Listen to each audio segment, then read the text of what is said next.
Massive injury boost for Ruud van Nistelrooy and the incoming head coach Ruben Amorim ahead of crucial weeks ahead of for Manchester United. Meanwhile, there is an interesting update about the incoming boss, but who cares, fam? Who cares, really? My name is Webb. Welcome to the United Sport. Let's get into it. Like, share, and subscribe. Let's talk Manchester United, guys. It's is it 8 days now? 8 days to the day we welcome Ruben Amorim to take over the helm at Manchester United. But listen, guys are still lost in the whole talk of him almost joining West Ham, but West Ham changed their minds about him and blah, blah, blah, blah. He has come out to categorically state that he was never close to joining West Ham. He went to England, this is according to him, but he did not go to negotiate, only to meet the owner. You wonder, meet him over what? Over a cup of coffee?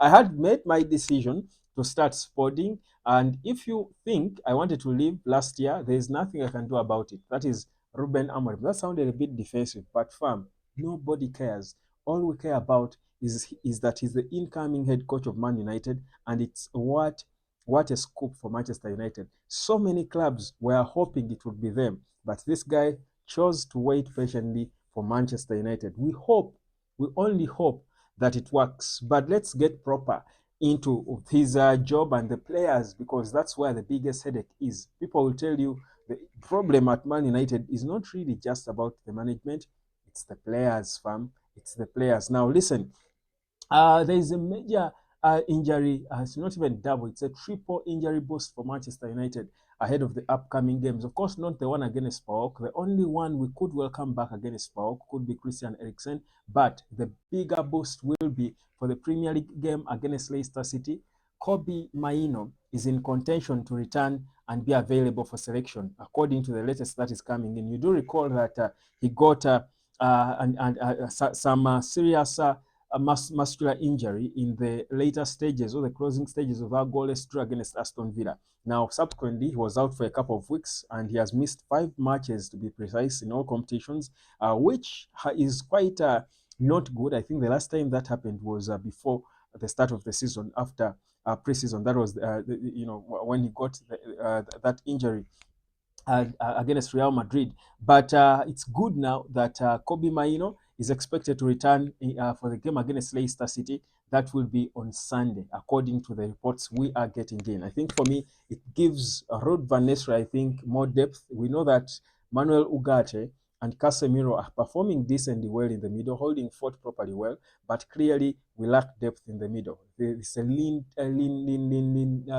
feet. We've got lean feet when it comes to the midfield. So the return of KOBBIE is a major boost, but also you want KOBBIE to be a part of this fray. You want to get an idea of what Ruud van Nistelrooy can do with a good player like KOBBIE at his disposal. What can he do with him? You want to just peep into it and get an idea of what, but also we don't want the new boss to come and KOBBIE finds him there.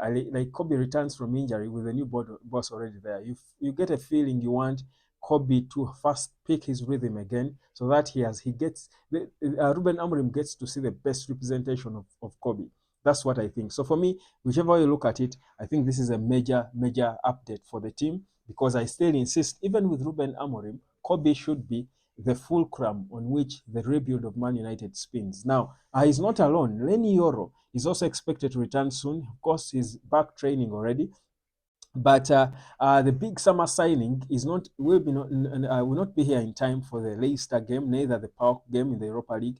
But he's expected to return in time for the first game in charge for Ruben Amorim. So meaning that during the international break, it's highly chances are he will be joining the team, the squad in training, so that he's available for selection if he's past 100% fit to be playing against Ipswich. Remember, the first game after the international break will be against Ipswich on the 24th. So YORO is most likely going to be there. And for me, this is the thing about this 18-year-old. The excitement for me is, first of all, I mean, he had a serious injury that needed surgery on his metatarsal. And we all know that if you've been around football, metatarsal injuries are not easy injuries. They're always going to keep you out for some time. So if it's going to take him just these months and he returns, the recovery going according to plan, you think it's a big positive. But the thing and most important thing about him being there is that Lenny Yoro in our backline is probably seen as the player who will form the gist of it, who will form the backbone of our backline, like the name is backline. He is going to be the backbone in that backline. And I know we've got Mathis Delete, who is playing decently well, more experienced, is a leader. Lenny Yoro is the baller. He's the brain, he's the physique, he's got the pace. The only thing he doesn't have is the experience, and it can only come with time. So he's that player who is going to give us that confidence and solidity in the backline. And you're thinking, with the new manager coming in with his playing style, Lenny Yoro has got to be there because remember, one of the issues that we've always said that the new boss has got to change. The issue we've had under Eric Ten Hag is the lack of a consistent backline. So we know that Lenny Yoro is certainly destined to be a mainstay, a main figure, a main fixture in that backline of Manchester United. So it's best if we start with him under the regime of the new boss. So for me, it's a big positive that I certainly should be celebrating. If you're a Man United supporter out there, you should be celebrating the return of Lenny Yoro. He will be in time, in contention to play some minutes against Ipswich on the 24th. Most importantly, we will get to have him work with the new boss, Ruben Amorim. Now, of course, Amorim has been speaking quite a lot. Tomorrow I will be Sporting's coach and only Sporting's. From the 11th, I will be Man United FC's. I know they will draw conclusions from the result, but I don't care. I understand the interest. For me, it's just another game against a team from the best league. Because this is now Ruben Amorim talking about their game against Manchester City in the Champions League, the upcoming game. Of course, he's being quizzed with a lot of questions about the team. My communication at the beginning will be simpler because it is in English. I think I will have to spend 3 months. They say that is enough. The players will not be offended if I say that they are more basic. I give training sessions here in English. Well, English is not a problem. This is Ruben Amorim revealing about himself. Interesting stuff, of course. The press conference, as you would imagine, has been a lot more about his Man United job. They are forgetting the guy has got a game to focus on. But anyhow, that's expected from the media. Yeah, that's it. And the other positive is Tyrell Malaysia too is there and already has been training with the group. And remember, the pace and left foot of Tyrell Malaysia certainly can come in handy for the playing style of Ruben Amorim. So everything you look at, I think if you're positive, you've got a positive mind, I think you will certainly, see that Amorim will have a fair slate to start with in terms of, fitness of some core players, but also the youngins, in the squad, the Sekou Kones who have already been integrated into the squad. You feel that it's going to be a good vibe around the club. Bruno Fernandes was speaking about him because, of course, Bruno is definitely a supporter of Sporting Lisbon. This is the club that trusted him and gave him a chance to be seen by the biggest football club in the world, which he later on went on to captain.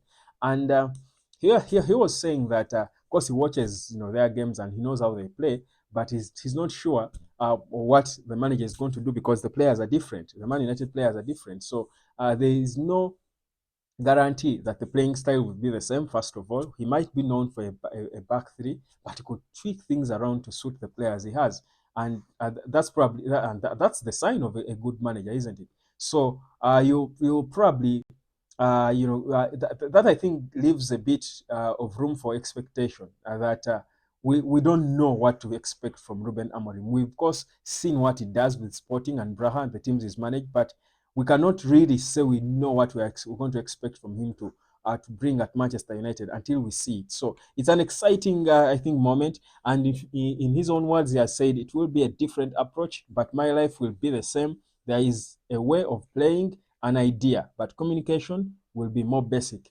He keeps, of course, talking about his time there and how he intends to do things. It's going to be interesting, an interesting challenge for him, to be honest. I must say, but it's not one that probably he cannot manage to take on. Martin Holman was asked about whether Eriksen and Højlund have been in touch with him about Ruben Amorim, and he says he hasn't spoken to them. Maybe he will during the international break. Of course, the Amorim talk is still on. Ugarte did come out earlier and say that players, his teammates at Man United, have been asking him about this guy. And here's the thing: they admitted that they are surprised by his age. I think they're surprised that Ineos would trust a manager that young. And that for me sort of sent a signal that probably some of them, the usual suspects, could have been contemplating disrespecting him because of his age. But certainly he knows, Ineos knows as well that with the egos around them, around the team, obviously they know that it's possible that these players might underlook him and, try to disrespect him. But again, they certainly must have a plan in place to ensure that doesn't happen. Or if it does, it shouldn't affect his performance. They should be able to get solutions to ensure that the coach is properly respected by all the players. Anyhow, that's it. Of course, a lot to talk about. I will be back later with more for you. If Man City result is negative, expectations will drop. If we win, they will think that the new Alex Ferguson has arrived, and then he laughs. What interests me is to win. A good farewell in Alvalade, win in Braga, and start a new adventure at Man United FC. This is Ruben Amorim, of course, being joking about the result against Man City. If Man City beats Sporting Lisbon, obviously there are people out there who will go, this guy, he can't handle the Premier League. Of course, they'll watch this game with a lot of scrutiny, scrutinizing every method and decision he makes on the pitch. But if he wins, people will be like, this is the guy. So they interesting. But yeah, that's football for you, fam. Let me leave it here. I'll catch you later again.